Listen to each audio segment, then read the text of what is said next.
والسلام غوث اعظم بمن بے سر و سامہ مدد قبل دی مدد کعب ایما مدد یا صاحب الناہور کل ناصر فی السمع والاعضاء وحسن الباصر وبطول عمر لا بعمر قاصر یا مجمع الخیرات عبد القادری رضی اللہ عنہ۔ معزز سادات عوام، علماء کرام، میرے محترم بزرگوں، دوستوں، بھائیوں، الحمدللہ اللہ تبارک و تعالیٰ کا شکر و احسان کہ اللہ تعالیٰ نے مجھے آپ حضرات کے سامنے آج لب کشائی کا موقع عطا فرمایا، اور اس ضمن میں منتظمین کا مشکور ہوں، بالخصوص جناب ظفر بھائی اور ان کی پوری ٹیم کا کہ مجھے انہوں نے دعوت دی، میں حاضر ہوا۔ اللہ تعالیٰ سے دعا ہے کہ اللہ تبارک و تعالیٰ اپنے حبیب صلی اللہ علیہ وسلم کے صدقے میں مجھے حق کہنے کی توفیق عطا فرمائے۔ ہم سب کو اللہ تعالیٰ حق سن کر حق کو قبول کرنے کی اور اس پر عمل کرنے کی توفیق عطا فرمائے۔ آئیے گفتگو سے پہلے چند اشعار سرکار سیدنا غوث اعظم شیخ عبد القادر جیلانی رضی اللہ تعالیٰ عنہ کی بارگاہ میں یاد ہو تو مل کر پیش کرتے ہیں، اور اگر یاد نہ ہو تو کم سے کم تصور میں سرکار غوث پاک رضی اللہ تعالیٰ عنہ کی بارگاہ میں ہم استغاثہ کے طور پہ پیش کریں۔ اور یہ کلام سیدی اعلیٰ حضرت امام احمد رضا رحمۃ اللہ علیہ کے بھائی استاذ زمن مولانا حسن رضا خان رحمۃ اللہ علیہ کا لکھا ہوا ہے۔ اسیروں کے مشکل کشا غوث اعظم، اسیروں کے مشکل کشا غوث اعظم، فقیروں کے حاجت روا غوث اعظم، تیرے ہاتھ میں نے دیا ہے، تیرے ہاتھ میں نے دیا ہے، تیرے ہاتھ ہیں لاج یا غوث اعظم، تیرے ہاتھ ہیں لاج یا غوث اعظم، قسم ہے کہ مشکل کو مشکل نہ پایا، قسم ہے کہ مشکل کو مشکل نہ پایا، کہاں ہم نے جس وقت یا غوث اعظم، کہاں ہم نے جس وقت یا غوث اعظم، کہیں کس سے جا کر حسن اپنے دل کی کہیں، کس سے جا کر حسن اپنے دل کی سنے، کون تیرے سوا غوث اعظم، سنے کون تیرے سوا غوث اعظم رضی اللہ عنہ۔ اللہم صلی علی سیدنا ومولانا محمد معدن الجود والکرم وآلہ وبارک وسلم۔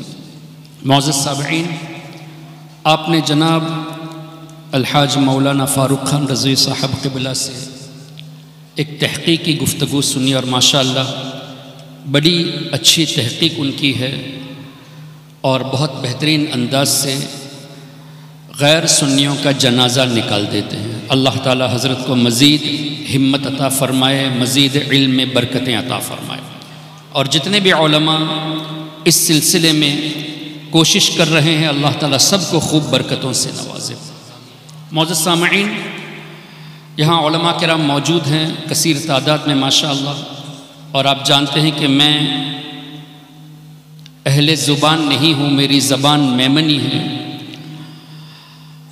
اور میں ہندوستان کا بھی نہیں ہوں، اگرچہ آبائی وطن ہندوستان ہے، پیدائش ہماری سری لنکا میں، تو اردو بول چال میں میری گفتگو میں کچھ خامی نظر آ سکتی ہے، تو آپ حضرات سے گزارش ہے کہ اس کو درگزر کر دینا، اور بالخصوص علماء کرام سے گزارش ہے کہ گفتگو میں کوئی قابل اصلاح بات نظر آئے تو ضرور اصلاح بھی فرما دیں۔ اللہ تبارک و تعالی قرآن کریم میں اپنے حبیب صلی اللہ علیہ وسلم کی شان میں ویسے تو کئی آیتوں کا آیت نازل فرمائی، جیسے انا ارسلناک شاہدا ومبشرا ونذیرا وما ارسلناک الا رحمتا للعالمین وما ارسلناک الا کافتا للناس بشیرا ونذیرا ما كان محمد ابا احد من رجالكم ولكن رسول الله وخاتم النبيين النبي اولى بالمؤمنين من انفسهم لقد جاءكم رسول من انفسكم عزيز عليه ما عنتم حريص عليكم بالمؤمنين رؤوف رحيم۔ اسی طرح اللہ نے کئی آیتوں کا نزول فرمایا، ان میں سے ایک آیت کریمہ ہے سورہ اعراف میں، جہاں اللہ نے فرمایا الذين يتبعون الرسول النبي الأمي الذي يجدونه مكتوبا عندهم في التوراة والإنجيل يأمرهم بالمعروف وينهاهم عن المنكر ويحل لهم الطيبات ويحرم عليهم الخبائث ويضع عنهم إصرهم والأغلال التي كانت عليهم فالذين آمنوا به وعزروه ونصروه واتبعوا النور الذي انزل معه اولئك هم المفلحون۔ اس آیت کریمہ میں اللہ تعالیٰ نے اپنے حبیب صلی اللہ علیہ وسلم کی 9 خوبیاں بیان فرمائی، 9 exalted attributes of نبی کریم صلی اللہ علیہ وسلم۔ اس میں سے سب سے پہلا جملہ ہے الرسول۔ اللہ فرماتا ہے کہ جو میرے اس رسول کی اتباع کرے۔ اب رسول اس کا معنی کیا ہوگا، رسول کی شان کیا ہے، یہ بھی ہم قرآن کریم سے سمجھنے کی کوشش کریں۔ اللہم صلی وسلم وبارک علیہ بہ وبارک وسلم۔ تو میں یہ عرض کر رہا تھا کہ رسول کی شان قرآن کریم سے سمجھنے کی کوشش کر۔ اللہ تبارک و تعالی نے ارشاد فرمایا وما ارسلنا من رسول الا بلسان قومه۔ آیت کریمہ کا مفہوم کہ ہم نے جس رسول کو جس قوم کی طرف بھیجا اس قوم کی زبان عطا کر کے بھیجا، یعنی جو رسول جس قوم کی طرف تشریف لے آئے اس قوم کی زبان رسول کو اللہ تبارک و تعالی نے سکھایا ہے۔ دلیل وما ارسلنا من رسول الا بلسان قومه۔ ہمارے آقا صلی اللہ تعالی علیہ وسلم خود ارشاد فرماتے ہیں کان النبی یبعث الی قومه خاصہ وبعثت الی الناس عامہ۔ دیگر انبیاء کرام علیہم الصلاۃ والتسلیم مخصوص قوموں کی طرف بھیجے گئے اور میں تمام لوگوں کی طرف رسول بنا کر بھیجا گیا۔ پھر مزید اللہ تعالیٰ نے ارشاد فرمایا وما ارسلناک الا کافۃ للناس بشیرا ونذیرا۔ اے حبیب ہم نے آپ کو تمام انسانوں کے لیے رسول بنا کر بھیجا۔ تب انسانوں کے درمیان جتنی زبانیں بولی جاتی ہیں ان سب زبان کا علم اللہ نے ہمارے آقا صلی اللہ علیہ وسلم کو عطا فرمایا۔ کیوں؟ وما ارسلنا من رسول الا بلسان قومی۔ تو اب انسان جو حضور علیہ السلام کی امت میں سے ہے، یہاں آپ بنگالی بولتے ہیں، اردو بولتے ہیں، ہندی بولتے ہیں، کیرلا میں ملیالی بولی جاتی ہے، چنئی میں تمل بولی جاتی ہے، حیدرآباد میں الگ زبان، سری لنکا میں تمل، سنگھالی، انگلش، چائنا میں چائنیز، مینڈرن، اورینٹل، فرانس میں فرینچ، اسپین میں اسپینش، الگ الگ جگہوں پہ الگ الگ زبانیں بولی جاتی ہیں. تو اس کا مطلب یہ ہے کہ جتنی بھی زبانیں بولی جاتی ہے ان سب کا علم ہمارے آقا صلی اللہ علیہ وسلم کو اللہ نے عطا فرمایا ہے. اور پھر مزید ہمارے آقا صلی اللہ علیہ وسلم نے یہ بھی ارشاد فرمایا ارسلت الی الخلق کافہ، میں تمام مخلوق کی طرف رسول بنا کر بھیجا گیا. اور قرآن کریم میں اللہ نے ارشاد فرمایا تبارک الذی نزل الفرقان علی عبدہ لیکون للعالمین نذیرا، ہم نے ہمارے رسول کو پورے عالمین کے لیے نذیر رسول بنا کر بھیجا ہے.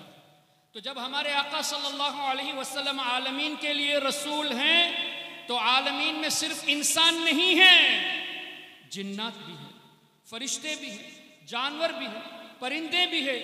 تو جب تمام مخلوق کی طرف رسول ہیں تو پوری مخلوق کی زبان ہمارے آقا صلی اللہ علیہ وسلم جان رہے ہیں. پھر مزید اللہ کے رسول صلی اللہ علیہ وسلم نے خود ارشاد فرمایا کہ اللہ تبارک و تعالی نے مجھے یہ خوبیاں عطا فرمائی. بخاری مسلم دیکھ لیجئے کیسے کیسے الفاظوں سے حضور علیہ السلام نے خود اپنی شان بیان فرمائی. اب آئیے انبیاء کرام کے تعلق سے اللہ تبارک و تعالی نے اور وضاحت فرما دی. حضرت آدم علیہ السلام کی بات آئی تو قرآن میں کہیں آپ کو یہ نہیں ملے گا کہ آدم علیہ السلام کو ان کے بیٹوں نے علم سکھایا، بلکہ قرآن کریم میں ہے وَعَلَّمَ آدَمَ الْأَسْمَاءَ كُلَّهَا، اللہ تعالیٰ نے حضرت آدم علیہ السلام کو تمام اشیاء، تمام چیزوں کے نام سکھا دیے. دنیا میں جتنی بھی چیز بننے والی، جو بننے والی اور آگے بننے والی، جو بن چکی، جو بننے والی ہیں، تمام چیزوں کے اسماء مفسرون فرماتے ہیں کہ عربی میں نہیں، عبرانی میں صرف نہیں، بلکہ اللہ تعالیٰ نے جتنی زبانیں بنائی ہیں ان تمام زبانوں میں ان اشیاء کے نام سکھا دیے ہیں. اور تفسیر خازن یا روح البیان میں غالباً لکھا ہے کہ اللہ تعالیٰ نے حضرت آدم علیہ السلام کو 7 لاکھ زبانیں عطا فرمائی. تو سکھایا کس نے نبی کو؟ رب تبارک و تعالیٰ نے. حضرت سلیمان علیہ السلام کی بات آئی تو اللہ نے فرمایا فَفَهَّمْنَاهَا سلیمان، ہم نے حضرت سلیمان علیہ السلام کو حکمت عطا کی، فہم عطا کیا. اور مزید حضرت سلیمان اور حضرت داؤد علیہ السلام کی بات آئی تو اللہ نے فرمایا وَلَقَدْ آتَيْنَا دَاوُودَ وَسُلَيْمَانَ عِلْمًا، ہم نے داؤد علیہ السلام کو علم عطا کیا، ہم نے سلیمان علیہ السلام کو علم عطا کیا. حضرت خضر علیہ السلام کی بات آئی وَعَلَّمْنَاهُ مِن لَّدُنَّا عِلْمًا، ہم نے ہماری طرف سے خضر علیہ السلام کو علم عطا کیا. تمام نبیوں کی جب بات آتی ہے تو کہیں آپ کو یہ نہیں ملے گا کہ نبی اپنے امت سے سیکھے ہیں، بلکہ اللہ تبارک و تعالی حضور علیہ السلام اور ان کے صدقے میں تمام انبیاء کو سکھانے والا ہے. پھر مزید اللہ تبارک و تعالی نے ارشاد فرمایا وَعُلِّمْنَا مَنْطِقَ الطَّيْرِ، سلیمان علیہ السلام کو، داؤد علیہ السلام کو اللہ نے یہ خوبیاں بھی عطا فرمائی کہ پرندوں کی زبان اللہ نے انہیں سکھایا. یہاں تک کہ سورہ ہود میں غالباً وَمَا مِن دَابَّةٍ فِي الْأَرْضِ إِلَّا عَلَى اللَّهِ رِزْقُهَا، 12ویں پارے کی پہلی آیت. اللہ تعالیٰ ارشاد فرماتا ہے جس کا مفہوم یہ کہ جتنے بھی جاندار زمین میں ہیں ان سب کی روزی کا ذمہ اللہ نے اپنے ذمہ کرم میں لے لیا، سب کو اللہ روزی عطا فرماتا ہے.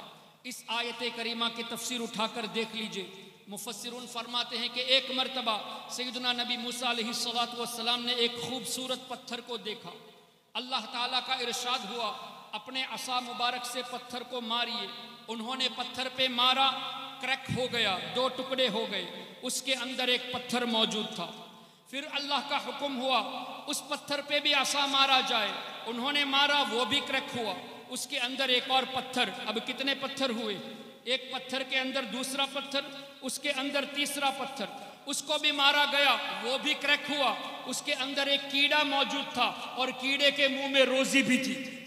پتھر کے اندر پتھر، اس کے اندر پتھر، اس کے اندر کیڑا، اور کیڑے کو اللہ نے روزی بھی عطا فرمائی، سبحان اللہ۔ اور حضرت موسیٰ علیہ السلام فرماتے ہیں کہ اس کیڑے نے اس طرح کہا، سبحان من یرانی، پاک ہے وہ ذات جو مجھے دیکھ رہا ہے، وَيَسْمَعُ کلامی، جو میرے کلام کو سن رہا ہے، جو مجھے روزی عطا فرماتا ہے۔ حدیث پاک کا مفہوم کیا پتا چلا؟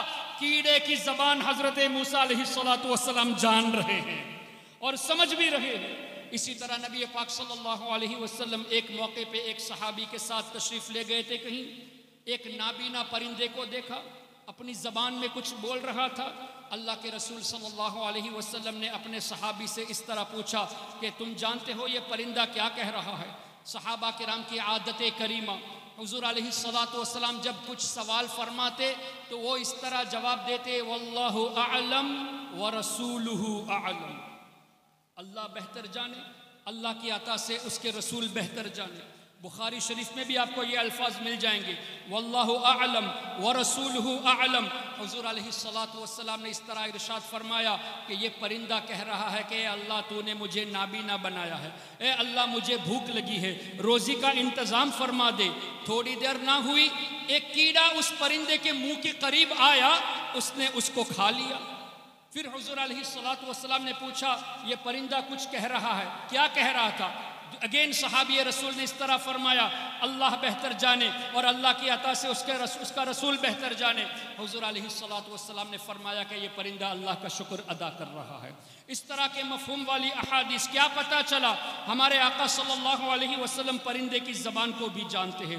اب جب پوری کائنات کے لیے رسول ہے تو کائنات میں جتنی مخلوق ہے سب کی زبان اللہ تبارک و تعالی نے اپنے حبیب صلی اللہ علیہ وسلم کو سکھا دیا، اور اتنا سکھا دیا کہ اللہ تعالیٰ نے ارشاد فرمایا، الرحمن علم القرآن خلق الانسان علمہ البیان۔ علماء کرام موجود ہے، علمہ البیان کی تفاسیر اٹھا کر دیکھ لیجئے، چاہے تفسیر طبری ہو، چاہے تفسیر بیداوی ہو، چاہے تفسیر نصفی ہو، چاہے تفسیر بغوی، چاہے تفسیر خازن ہو، تمام تفاسیر کا نچوڑ دیکھ لیجئے۔ علماء کرام مفسرون فرماتے ہیں کہ اللہ تعالیٰ نے حضور علیہ السلام کو ما کان وما سیکون الی یوم القیامہ، جو کچھ ہو چکا وہ بھی سکھا دیا، قیامت تک جو کچھ ہونے والا ہے وہ تمام باتیں اللہ نے اپنے حبیب کو سکھا دی ہے۔ تو نبیوں کو سکھانے والا اللہ تبارک و تعالی، حضور علیہ السلام کو اللہ نے علم عطا فرمایا۔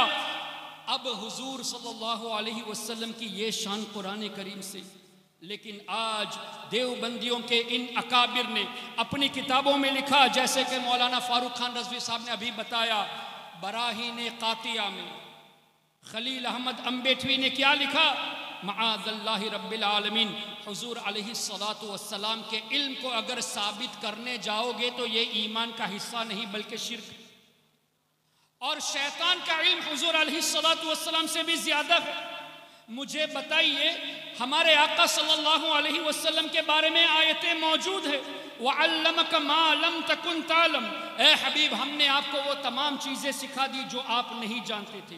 اس آیت کی تفسیر اٹھا لیجئے، اگین ٹیک تفسیر طبری، تفسیر نصفی، تفسیر بیداوی، تمام بڑی بڑی تفاسیر کو اٹھا لیجئے۔ اس آیت کریمہ کی تفسیر میں مفسرون فرماتے ہیں، علم علم الاولین والآخرین، اللہ نے حضور علیہ السلام کو اولین کا علم بھی سکھا دیا، آخرین کا علم بھی سکھا دیا۔ اور آگے مفسرون فرماتے ہیں کہ اللہ نے حضور علیہ السلام کو منافقین کے مکر کو بھی بتا دیا کہ منافقین ایسے ایسے مکر کرتے ہیں۔ اور آگے لکھتے ہیں مفسرون، وَضَمَائِرُ الْقُلُوبِ، لوگوں کے دلوں میں کیا ہے وہ بھی اللہ نے حضور علیہ السلام کو بتا دیا۔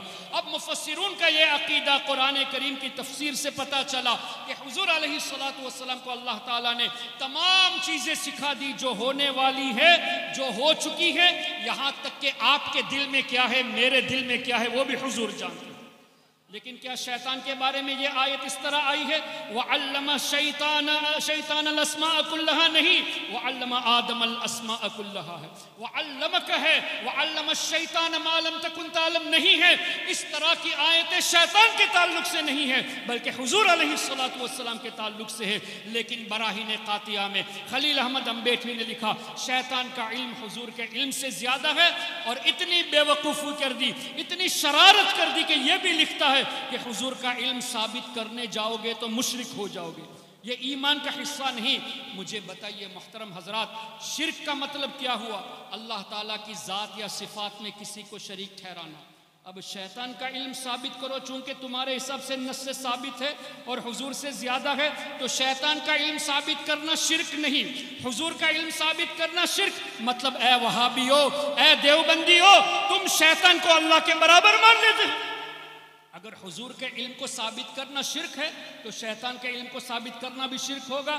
اگر یہ شرک نہیں ہے تو تم نے شیطان کو اللہ کے برابر کر دیا۔ یہ ہے ان کی جہالت، اور یہ آج بھی ان کی کتابوں سے چھپ رہی ہے۔ اور جب ان سے پوچھا جاتا ہے تو یہ بھی جواب دیتے ہیں کہ ہمارے بزرگوں نے جان بوجھ کر نہیں لکھا، ان سے غلطی ہو گئی۔ اگر تم اس بات کو مانتے ہو کہ انہوں نے جان بوجھ کر نہیں لکھا تو آج وہ کتابیں چھاپ کیوں رہے ہو؟ اس کتاب کا چھاپنا بند کر دو۔ اچھا، پھر تم کہتے ہو کہ حضور علیہ السلام کو علم غیب نہیں ہے۔ تمہارے پاس یہ غیب کا علم کہاں سے آ گیا کہ براہین قاطعہ لکھنے والے قاسم نانوتوی کی نیت یہ نہیں تھی؟ یہ تمہیں کیسے پتا چل گیا؟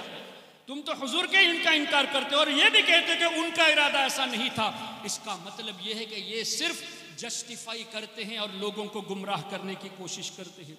اسی طرح اللہ کے رسول صلی اللہ تعالیٰ علیہ وسلم کے بارے میں اللہ تعالیٰ نے ارشاد فرمایا، بہت واضح آیت ہے سورہ توبہ کے آخر میں، لقد جاءکم رسول من انفسکم عزیز علیہ ما عنتم حریص علیکم بالمؤمنین کیا ہے؟ رؤوف الرحیم، بالمؤمنین رؤوف الرحیم۔ نص قرآن، رب فرماتا ہے مومنین کے لیے میرا رسول رؤوف بھی ہے، رحیم بھی ہے، مومن کے لیے مہربان ہے۔ اب مجھے بتائیے، الحمدللہ ہم سب مومن ہیں کہ نہیں؟ اللہ اور اس کے رسول پر ایمان لائے تو ہم بھی مسلمان۔ جب ہم مسلمان ہیں تو الحمدللہ آج بھی ہمارے آقا اللہ کی عطا سے ہم پر مہربان ہیں، آج بھی رؤوف ہیں، آج بھی رحیم ہیں۔ اے دیوبندیو، تم اس بات کو نہیں مانتے، ہم تم سے جھگڑا ہی کیوں کریں؟ قرآن میں اللہ نے بالمؤمنین رؤوف الرحیم فرمایا، مومنین کے لیے مہربان ہے۔ اگر اپنے کو مومن مانتے ہو تو حضور کو آج بھی رحمت مانو، اور اگر حضور کو آج رؤوف و رحیم نہیں مانتے تو تمہارا problem. You do not consider yourself to be believers، تم اپنے کو مومن نہیں مانتے، یہ تمہارا پرابلم ہے۔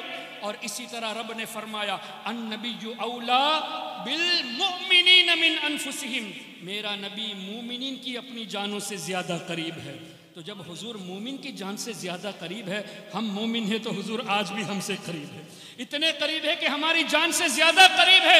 اے نجدیو، اے دیوبندیو، تم حضور علیہ السلام کے تعلق سے یہ عقیدہ رکھتے ہو معاذ اللہ، جیسا کہ اسماعیل دہلوی نے لکھا کہ حضور علیہ السلام معاذ اللہ مر کر مٹی میں مل گئے، یہ صراحتاً حدیث کے خلاف ہے۔ کیوں؟ پہلی بات تو یہ کہ حضور نے فرمایا الانبیاء احیاء فی قبورہم یصلون، اللہ کے تمام نبی اپنی قبروں میں موت کا مزہ چکھنے کے بعد حیات ہیں، یصلون نمازیں ادا کرتے ہیں۔ حضور لفظ حیات استعمال فرماتے ہیں، تم مرنے کا لفظ استعمال فرماتے ہو، تم مردے کا لفظ استعمال کرتے ہو، جبکہ ہم موت کا انکار نہیں کرتے۔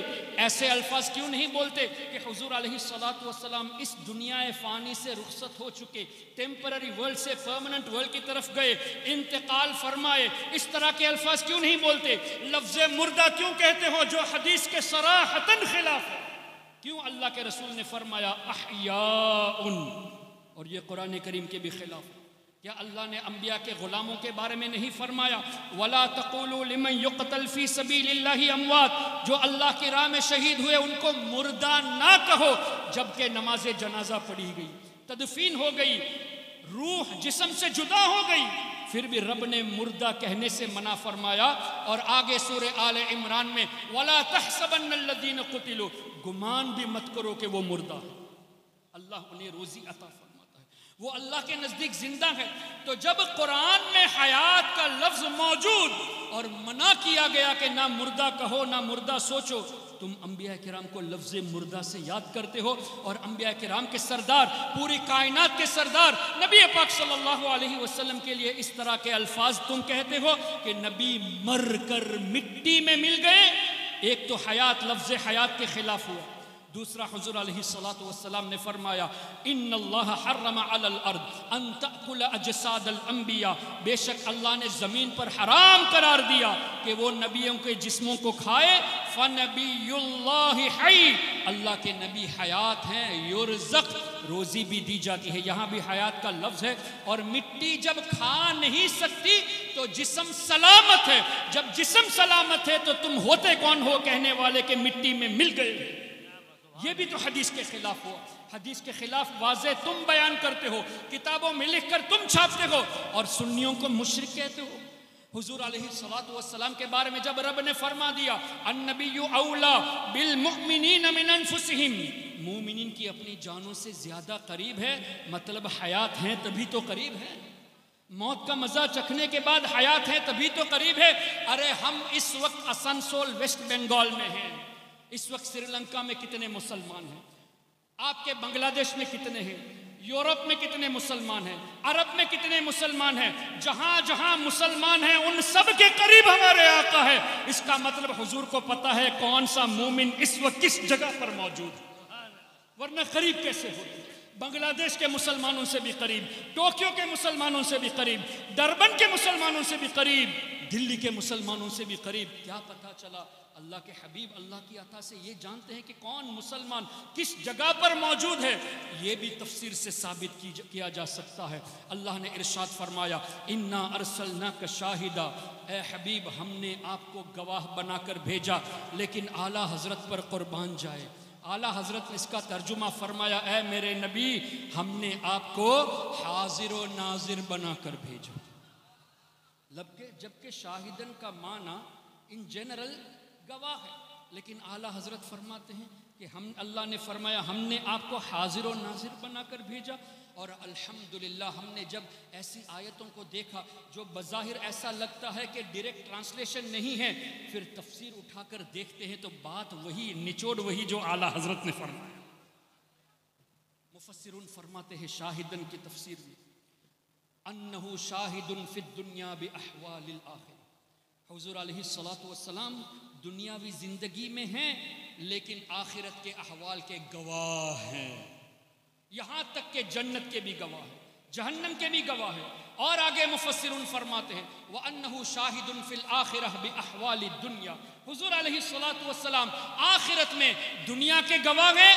صرف اتنے پہ مفسرون نے بس نہیں فرمایا، فرماتے ہیں کہ کون ایمان لایا ہے اس کے بھی گواہ ہے، کون گنہگار ہے اس کے بھی حضور گواہ ہے۔ تو جب حضور علیہ السلام ہمارے ایمان کے گواہ ہے، مشرکین کے شرک سے واقف ہے، کفار کے کفر سے بھی واقف ہے، منافقین کے نفاق سے بھی واقف ہے، حاضر و ناظر اسی کو تو کہتے ہیں کہ حضور علیہ السلام موت کا مزہ چکھنے کے بعد اپنے روضے انور میں اپنے مبارک جسم کے ساتھ حیات ہیں، جہاں ان کی مرضی وہاں تشریف لے جاتے ہیں اور پورے کائنات کے احوال سے باخبر ہیں۔ یہ تفسیر کی روشنی میں ہے، اور اسی کا ترجمہ تو سیدی اعلیٰ حضرت نے حاضر و ناظر فرمایا۔ اور وَعَلَّمَكَ مَا لَمْ تَكُنْ تَعْلَمْ کا ترجمہ اعلیٰ حضرت نے کیا فرمایا، عَلَّمَهُ الْبَيَانَ کا ترجمہ کیا فرمایا۔ دیگر تراجم اٹھا کر دیکھ لیجئے، عَلَّمَهُ الْبَيَانَ کا ترجمہ کیا کہ اللہ نے حضور کو بیان سکھایا۔ اب بیان کا مطلب کیا؟ ترجموں میں یہ بھی لکھا ہے کہ اللہ تعالیٰ نے حضور علیہ السلام کو ایلوکوینس سکھایا، یعنی فصاحت سکھائی، لیکن بیان کا صحیح معنی کیا بتایا جائے؟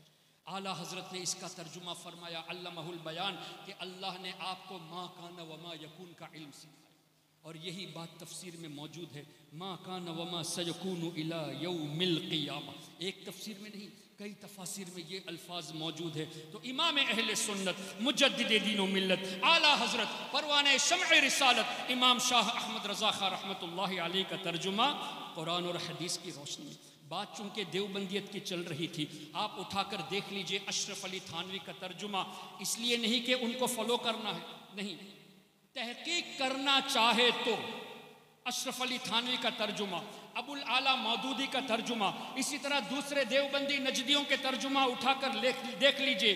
قرآن کریم کی آیت اللہ نے فرمایا لئن اشرکت لیحبطن عملک، ظاہری ترجمہ ان لوگوں نے کر دیا کہ اے نبی اگر آپ شرک کریں گے تو اللہ آپ کے اعمال برباد کر دے گا۔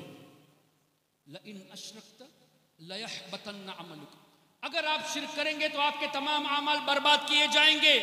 یہ نجدیوں نے ترجمہ کیا، دیوبندیوں نے ترجمہ کیا، لیکن اعلیٰ حضرت امام اہل سنت نے ترجمہ فرمایا اے سننے والے، اے میرے نبی کے ذریعے اس بات کو سننے والے، اے سننے والے، تم اگر شرک کرو گے تو تمہارے اعمال برباد کیے جائیں گے۔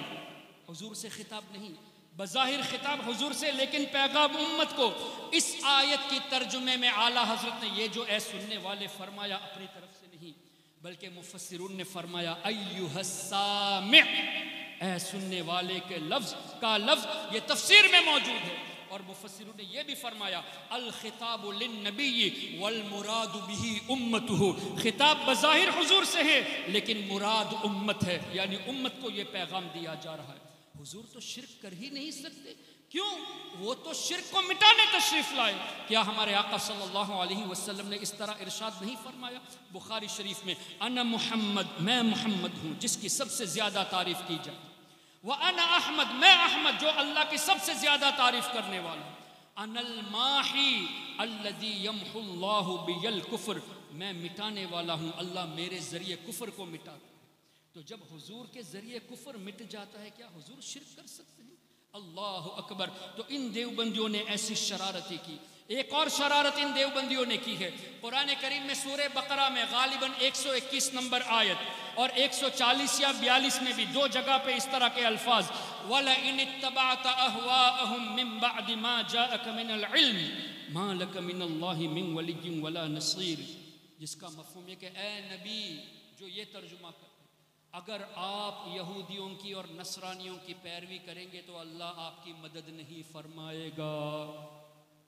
اے نبی اگر آپ یہودی اور نصرانی کی پیروی کرو گے اللہ آپ کی مدد نہیں کرے گا۔ اس آیت کی تفسیر اٹھا کر دیکھ لیجئے، یہاں بھی مفسرون نے یہی فرمایا الخطاب للنبی والمراد به امته، یہ حضور کے ذریعے امت کو پیغام دیا جا رہا ہے کہ اے میری امت کے لوگوں تم اگر ان کی پیروی کرو گے تو اللہ کی مدد نہیں ملے گی۔ حضور پر تو اللہ کی مدد ہے ہی، واللہ یعصمک من الناس، اللہ نے خود فرمایا کہ ہم آپ کی حفاظت کریں گے لوگوں سے۔ تو حضور علیہ السلام کیسے یہودیوں کی اور نصرانیوں کی پیروی کر سکتے ہیں؟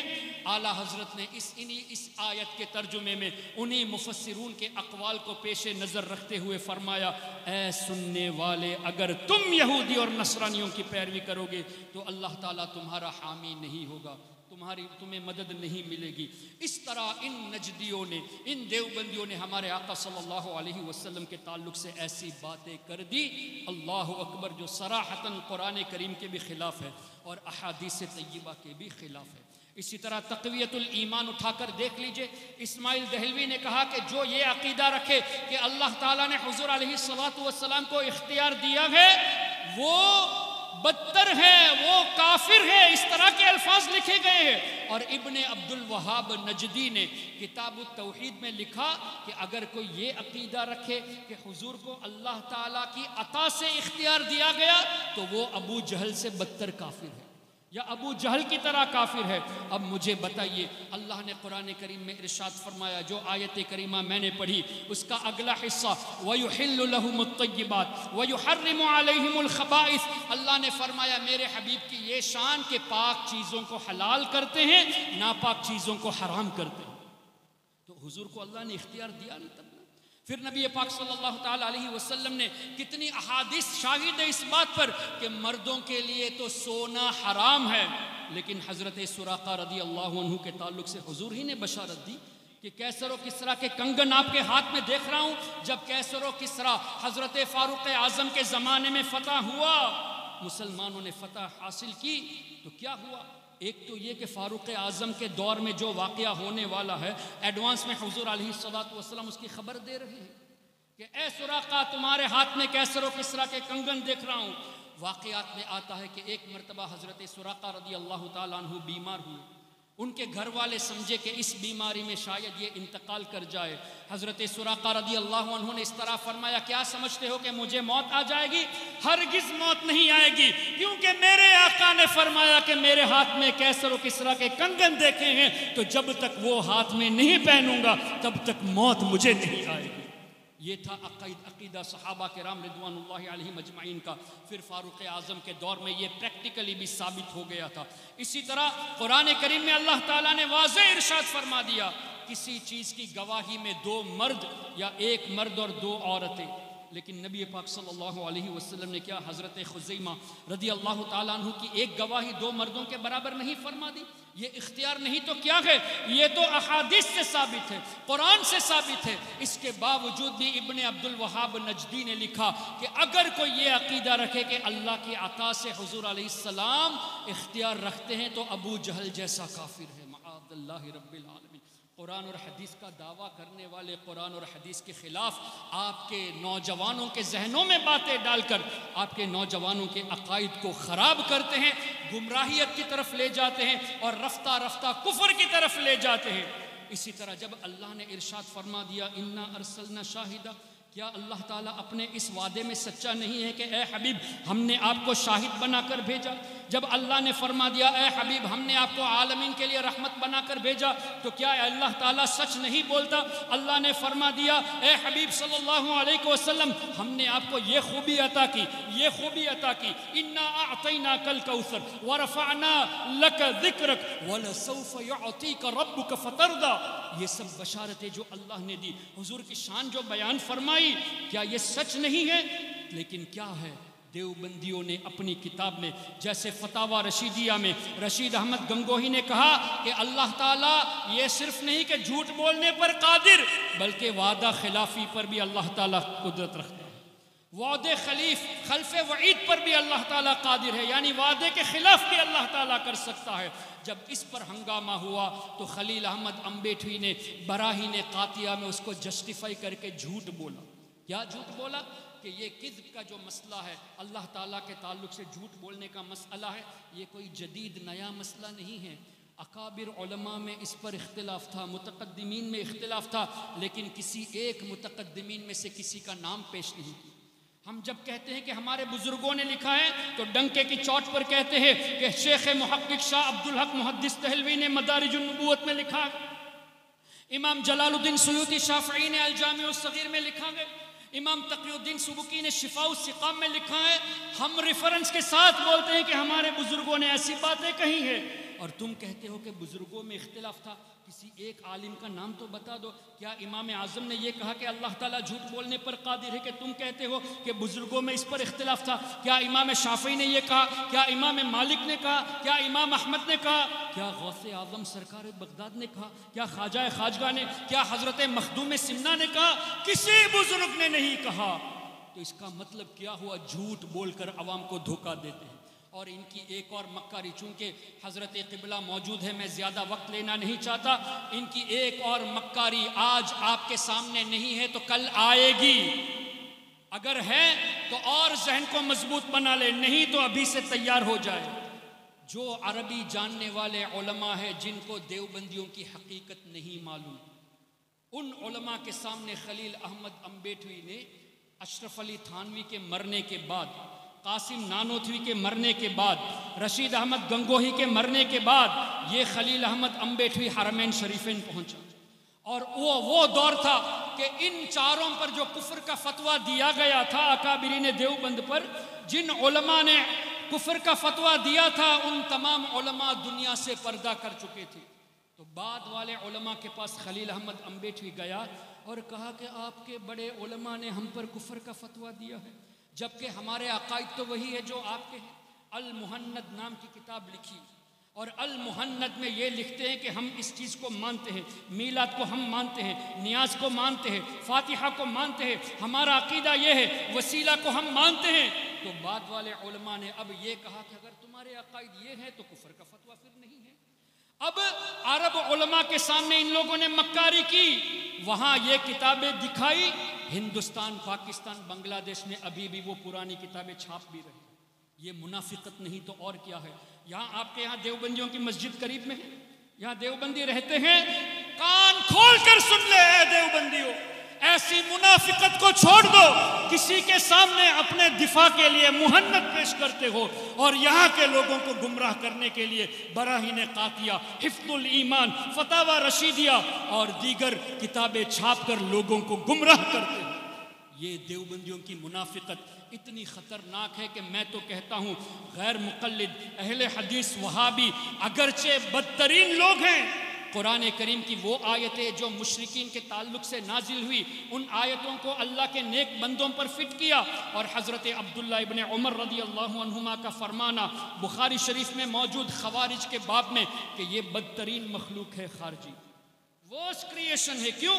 جو آیتیں مشرکین کے تعلق سے نازل ہوئی ان آیتوں کو نیک بندوں پر فٹ کیا۔ آج کا وہابی بھی یہی کرتا ہے، تو یہ بھی آج کے دور کے خارجی ہوئے اور بدترین مخلوق ہوئے، لیکن ان کی ایک عادت ہے، جو اکیلے میں کہتے ہیں وہی مجمع میں کہتے ہیں۔ لیکن دیوبندیوں کے اندر یہ منافقت ہے کہ وہ اپنی گیدرنگ میں تو کہہ دیں گے کہ یہ شرک ہے، یہ بدعت ہے، یہ غلط ہے، وہ غلط ہے۔ جب آپ میں سے کوئی ان سے سوال کرنے جائے گا، ہم نے کب یہ سب کہا؟ ہم تو اتحاد چاہتے ہیں، دیکھو ہماری کتاب المہند موجود ہے، ہم نے تو اس میں وہی عقیدہ لکھا ہے جس کو آپ مانتے ہو، اور ان کتابوں کی عبارتوں کو جسٹیفائی کرتے ہیں، اور یہاں تک کیا کہ نئی ایڈیشن میں ایڈیٹنگ بھی کر دی، الفاظ کو چینج بھی کر دیا ہے۔ اس کا مطلب کیا ہوا؟ تم مانتے ہو تمہارے بزرگوں نے غلطی کی تبھی تو چینج کر رہے ہو، ورنہ الفاظ میں تبدیلی کی ضرورت کیا تھی؟ تو یہ ان کی منافقت ہے۔ اپنی اولاد کو ان منافق صفت لوگوں سے بچائیے، اور آج سے عقائد اہل سنت اپنے بچوں کو سکھائیں۔ یہ مت سوچنا کہ ابھی ہمارے بچے چھوٹے ہیں، جب بڑے ہو جائیں گے تو سیکھ جائیں گے، نہیں۔ حضور علیہ الصلوۃ والسلام نے ارشاد فرمایا، ادبوا اولادکم، اپنی اولاد کو تعلیم دو، سکھاؤ کیا؟ 3 خصلتیں۔ اس میں پہلی بات جو فرمائی، حب نبیکم، اپنے نبی کی محبت اولاد کو سکھاؤ۔ پھر فرمایا اہل بیت کی محبت، اور بعد میں فرمایا وتلاوت القرآن، قرآن کریم کی تلاوت، جبکہ قرآن میں ہر شے کا ذکر ہے، ولا رطب ولا یابس الا فی کتاب مبین، ولا اصغر من ذلک ولا اکبر الا فی کتاب مبین، ونزلنا علیک الکتاب تبیانا لکل شیء، ہر چیز کا واضح بیان قرآن میں ہے، چھوٹی بڑی چیز کا ذکر قرآن میں ہے، خشک و تر چیز کا ذکر قرآن میں ہے۔ اس کے بعد میں حضور فرماتے کہ پہلے نبی کی محبت سکھاؤ، پھر اہل بیت کی محبت کا تذکرہ، اس کے بعد تلاوت قرآن۔ کیا پتہ چلا حضور کی محبت میں، اہل بیت کی محبت میں، صحابہ کی محبت میں قرآن پڑھو گے تو ہدایت پر رہو گے، اور حضور کے بغض میں، اہل بیت و صحابہ کے بغض میں قرآن پڑھو گے تو ہدایت ملنے والی نہیں۔ یہ بھی قرآن کا ہی فیصلہ ہے نا، یضل بہ کثیرا ویہدی بہ کثیرا۔ کتنے لوگ قرآن پڑھ کر گمراہ ہوتے ہیں، جبکہ قرآن پڑھ کر گمراہ ہونے کا سوال نہیں، چونکہ حب رسول نہیں ہے، بغض رسول کے ساتھ پڑھتے ہیں، اور حضور کی شان جو بے عیب نبی ہیں، ان کے بے عیب نبی کی شان میں عیب تلاش کرنے لگے۔ کیا کسی یہودی کو دیکھا کہ تورات کا تذکرہ کرتے ہوئے یہ کہا ہو کہ ہمارے موسیٰ علیہ السلام کی خامی ہم تورات میں ڈھونڈ رہے ہیں؟ کیا کبھی کسی نصرانی کو دیکھا ہے کہ انجیل کے تعلق سے یہ کہے کہ عیسیٰ علیہ السلام کی خامیاں ہم انجیل میں دیکھ رہے ہیں؟ لیکن آج کا کلمہ پڑھنے والا قرآن کھولتا ہے تو یہ دیکھتا ہے کہ کہاں حضور کی بے ادبی کی، کہاں حضور کو اللہ نے ڈانٹا معاذ اللہ، جبکہ اللہ نے کہیں بھی ڈانٹا نہیں ہے، آیتوں کو مسکوٹ کرتے ہیں۔ یہ کھول کے دیکھتے ہیں کہ کہاں اللہ نے یہ فرمایا کہ حضور کو یہ خبر نہیں، وہ خبر نہیں۔ اللہ اکبر! کیا یہ کلمہ پڑھنے والے کی شان ہو سکتی ہے؟ نبی کا کلمہ پڑھ کر بے عیب نبی کی شان میں بے ادبی کے الفاظ استعمال کرنا اور عیب ڈھونڈنا، اللہ اکبر! نبی پاک صلی اللہ علیہ وسلم کی شان تو ایسی کہ عیب تو دور، اللہ نے جو اوصاف عطا فرمائے وہ ختم ہونے کے عیب سے بھی پاک ہے۔ تبھی تو اعلیٰ حضرت نے فرمایا، سرور کہوں کہ مالک و مولا کہوں تجھے، باغ خلیل کا گل زیبا کہوں تجھے، تیرے تو وصف یا رسول اللہ، آپ کے جو اوصاف ہے عیب تناہی سے ہیں بری، ختم ہونے کے عیب سے بھی پاک ہے۔ یہ ہمارے آقا کی شان ہے۔ کیوں؟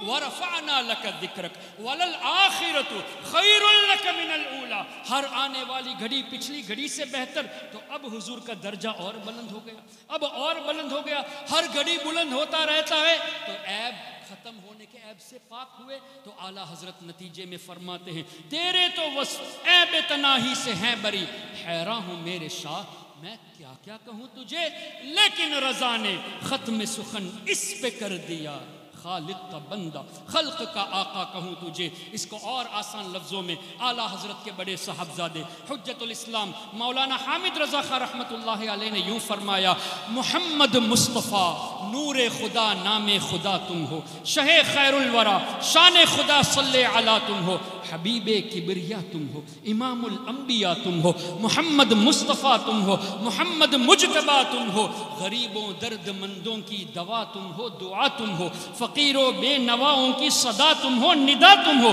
ہمارے ملجا و ماوا ہمارا آسرا تم ہو، سہارا بے سہاروں کا شہ ہر دوسرا تم ہو، غریبوں کی مدد بے بس کا بس روحی فدا تم ہو، اور یا رسول اللہ حسینوں میں تم ہی تم ہو، نبیوں میں تم ہی تم ہو، کہ محبوب خدا تم ہو، نبی الانبیاء تم ہو.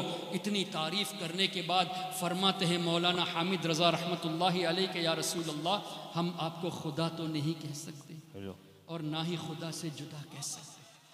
فرماتے ہیں خدا کہتے نہیں بنتی، جدا کہتے نہیں بنتی، تو کیا کہا جائے؟ خدا کہتے نہیں بنتی، جدا کہتے نہیں بنتی. ارے خدا پر اس کو چھوڑا ہے، وہی جانے کہ کیا تم ہو. اللہ کے سوا آپ کو کوئی جان ہی نہیں سکتا یا رسول اللہ صلی اللہ علیہ وسلم.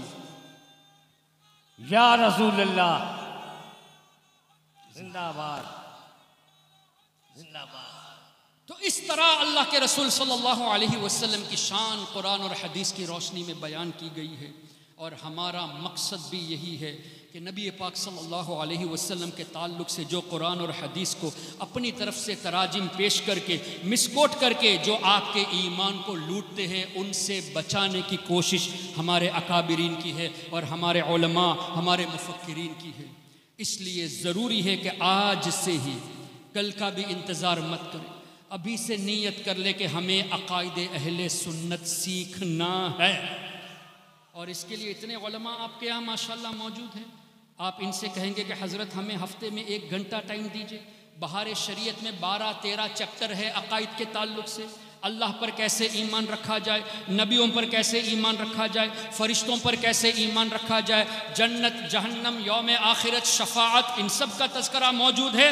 اور شفاعت کی جب بات آئی تو ان نجدیوں نے شفاعت کے تعلق سے بھی انکار کر بیٹھے. اور حضور علیہ الصلوۃ والسلام نے پہلے ایڈوانس میں یہ بات فرما دی. اور یہ حدیث پاک آج ترکی کے جو کنسٹرکشن ہے مدینہ شریف میں، مسجد نبوی شریف میں، وہاں یہ حدیث لکھی بھی ہوئی ہے. کیا حدیث ہے؟ شفاعتی یوم القیامت حق، میری شفاعت روز قیامت یہ حق ہے. فمن لم یؤمن بها لم یکن من اہلها، جو میری شفاعت پر ایمان نہیں رکھتا اس کو شفاعت سے حصہ نہیں ملے گا. تو جس کو شفاعت چاہیے وہ ایمان رکھے. یہ نجدی ایمان نہیں رکھتے، ان کو شفاعت کی ضرورت نہیں. اور شفاعت تو ایسی کہ حضور علیہ الصلوۃ والسلام نے یہاں تک فرمایا یشفع یوم القیامت 3، 3 گروہ روز قیامت شفاعت کریں گے. الانبیاء ثم العلماء ثم الشہداء.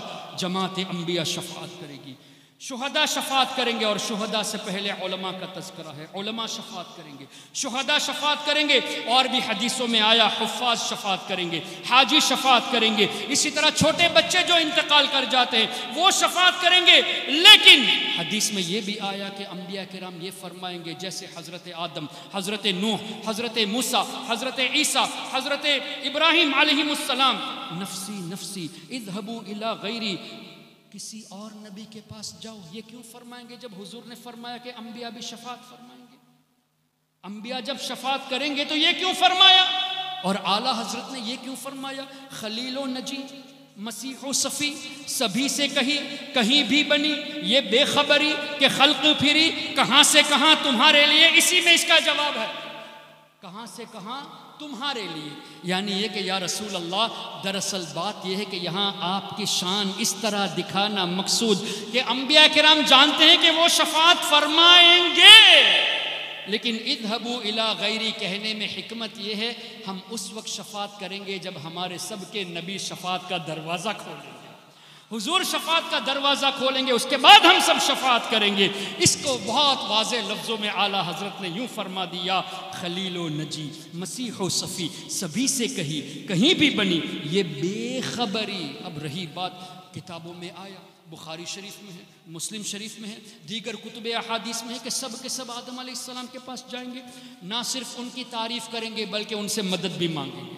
جو نبی شرک اور کفر کو مٹانے آئے، اگر مدد مانگنا وہ بھی اللہ کے کوٹ میں شرک ہوتا تو کیا اللہ تعالیٰ اس کی اجازت دیتا کہ تمام انسان آدم علیہ السلام کے پاس جائے؟ اچھا، پھر آج دنیا میں تقریباً 8 بلین لوگ ہیں۔ آج سے 100 سال پہلے کتنے رہے ہوں گے؟ 500 سال پہلے کتنے رہے ہوں گے؟ اور آج سے 100 سال کے بعد کتنے بلینز ہوں گے؟ اب آپ ایک اندازہ کر تو نہیں سکتے، ایک امیجنیشن ہمارے سمجھنے کے لیے، اربوں کھربوں کی تعداد میں لوگ دوڑتے ہوئے حضرت آدم علیہ السلام کی تعریف کریں گے ان کے پاس جا کر اور ان سے مدد مانگیں گے، کیسا وہ منظر ہوگا؟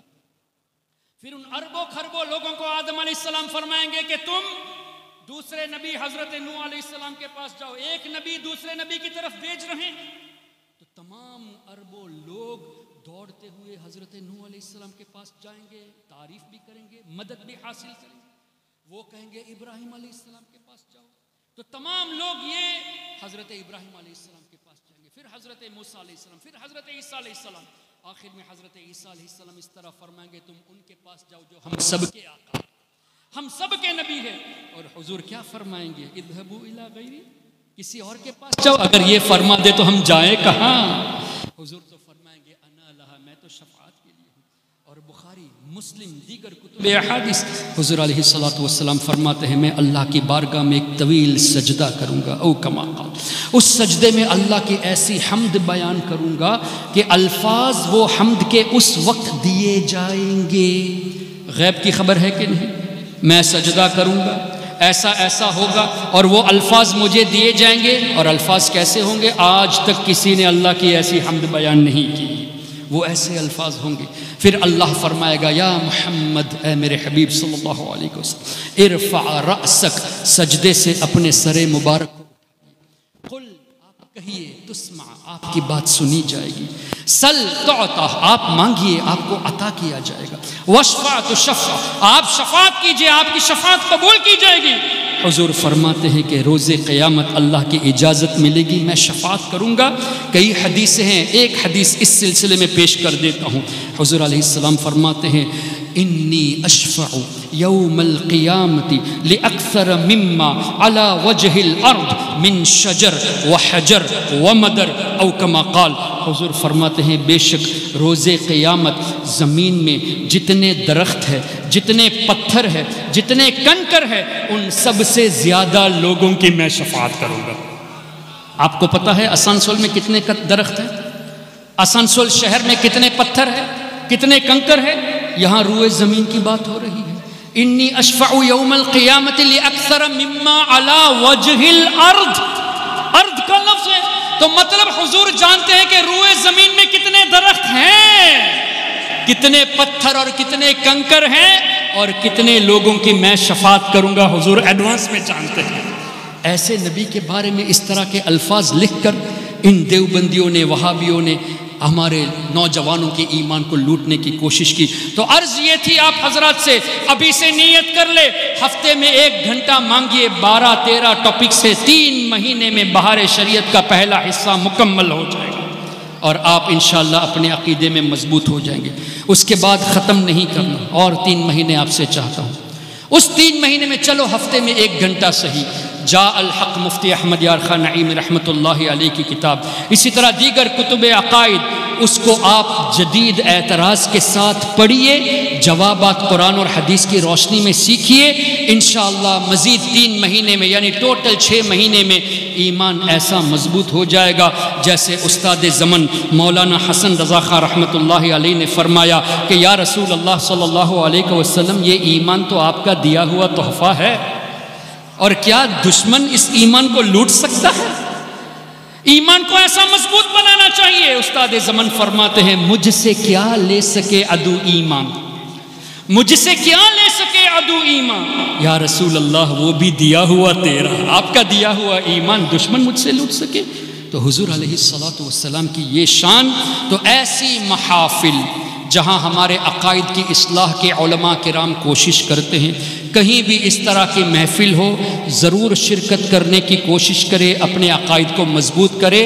اور مجھے بڑا افسوس ہوا اس بات کو سن کر کہ کچھ لوگ پتہ نہیں کس وجہ سے ایسی محفل جہاں رد وہابیت، رد نجدیت، رد دیوبندیت ہو رہی ہے اور مشن بھی وہی ہے، ایسی محفل کو بائیکاٹ کرنے کا جو اعلان کرتے ہیں ان کا یہ سن کر شرم آتی ہے، افسوس ہوتا ہے کہ کیسے یہ لوگ ہیں، اپنے آپ کو سنی بھی کہلاتے ہیں اور حضور علیہ السلام کی گستاخی کر کے توبہ نہ کرنے والوں کے رد میں کیے جانے والی تقاریر کو بائیکاٹ کرنے کی بھی لوگوں کو دعوت دیتے ہیں کہ بائیکاٹ کیا جائے۔ بہت غلط بات ہے۔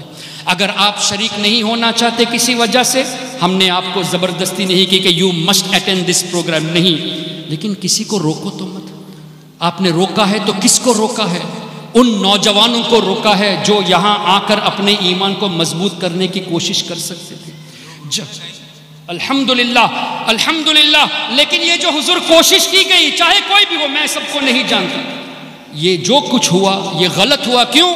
ارے بھائی کسی نے میرے پیر کی برائی کر دی، میں اس کے خلاف لڑتا ہوں، اور یہاں ان لوگوں نے حضور علیہ السلام کی گستاخی کی، توبہ بھی نہیں کیے، ان کے خلاف کیوں نہیں بولتے؟ کیا آپ کے یہاں دیوبندیوں کا اجتماع نہیں ہوتا؟ کیا کبھی علماء نے ایسی میٹنگ کی کہ سب مل کر دیوبندیوں کا بائیکاٹ کیا جائے؟ کیا وہابیوں کے پروگرام نہیں ہوتے؟ کیا شیعوں کے پروگرام نہیں ہوتے؟ آپ علماء کہاں تھے اس وقت؟ اس وقت کیوں میٹنگ نہیں بلائی؟ اور مل کر کیوں پورے آسنسول شہر سے وہابیت کا جنازہ نہیں نکالا؟ صرف سنیوں کے خلاف کیوں؟ اس بات سے باز آنا چاہیے۔ کسی کو برا لگے تو 2 روٹی زیادہ کھا لے، جو بات حقیقت ہے وہ حقیقت ہے۔ میرے پیر کی کوئی برائی کرتا ہے اس نے غلط کیا، لیکن میرے رسول کی جو برائی کرتا ہے اس سے کوئی کسی قسم کی اصلاح نہیں ہے۔ اللہ تعالیٰ ایمان و عقیدے کی حفاظت فرمائے۔ سبحانک اللہم و بحمدک اشہد ان لا الہ الا انت استغفرک و اتوب الیک۔ السلام علیکم ورحمۃ اللہ وبرکاتہ۔